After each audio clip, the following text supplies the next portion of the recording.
Pamahalaan at bayan.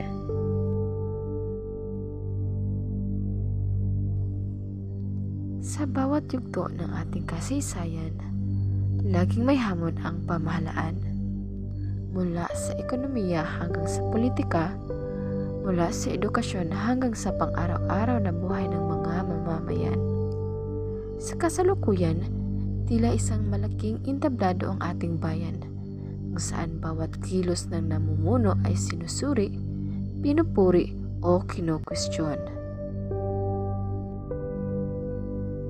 Hindi maikakaila na maraming Pilipino ang nakakaramdam ng pangamba at pag-aalinlangan. Marami ang nagtatanong, tama pa ba ang direksyon natin? Tunay bang naglilingkod ang mga nakaupo sa posisyon? Sa harap ng patuloy na pagtaas ng presyo ng bilihin, trapikong tila hindi na malulutas at mga pangakong paulit-ulit na binibitawan ngunit bihirang natutupad, natural lamang na makaramdam ng pagkadismaya ang ilan. Ngunit sa kabila ng lahat, may mga nananatiling umaasa.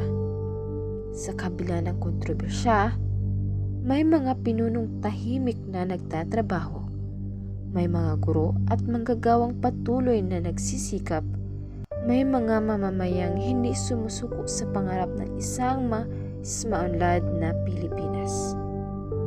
Kahit na tila mabagal ang pagbabago, kahit na parang paulit-ulit ang problema, may mga kumikilos, may mga nagtatangkang itama ang mali. Ang pamahalaan ay hindi isang abstraktong ideya. Ito ay binubuo ng mga taong may puso, damdamin at pananaw. Hindi ito perpekto, ngunit sa huli, tayo rin ang may hawak ng kinabukasan nito. Ang tanong ngayon, paano tayo makakatulong upang hindi lang tayo magreklamo kundi maging bahagi ng solusyon?